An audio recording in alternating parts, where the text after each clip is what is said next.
Hello, everyone. I'm teacher Tywanna, and I'm here to answer some questions on how to make our mock classes a positive experience for our applicants.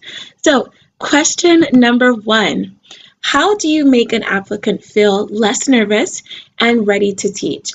So, just like we do for our students, the first thing that we do is try to build a rapport.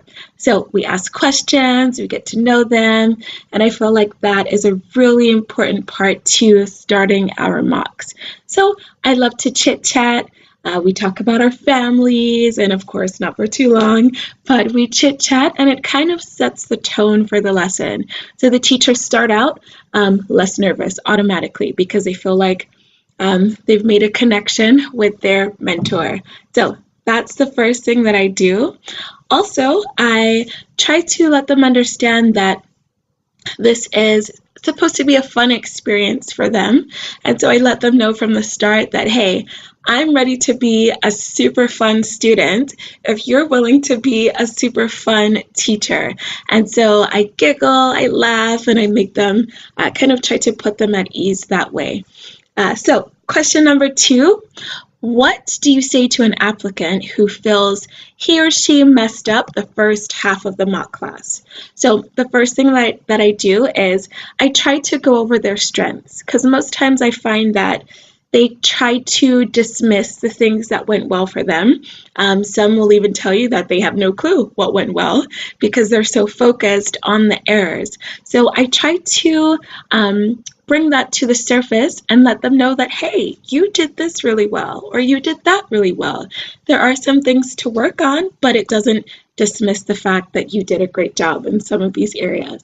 So I think that praise sandwich is really, really important to follow each and every time.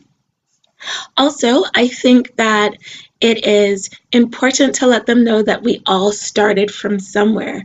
So I explain that, hey, when I first started, I had the same issue, and I try to connect with them in that way to let them know that they're not on their own.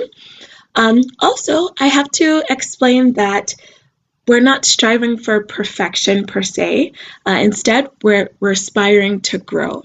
So if you can make some improvements, you're doing well. So I try to let them understand that it's not about perfection, it's about growth. And as educators, we're always looking for ways to grow. So that's number two.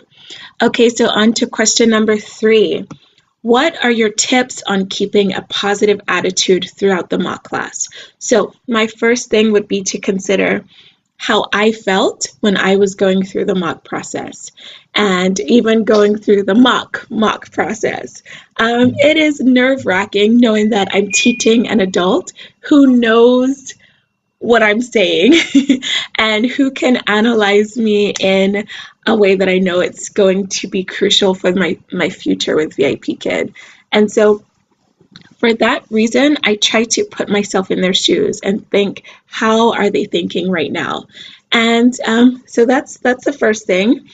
And then the second thing would be to really take on the role as a student. So it's not just me sitting here taking notes, figuring out how I'm going to, oh, nope, that was wrong, they didn't do this. Instead, I really take on being a 5-year-old.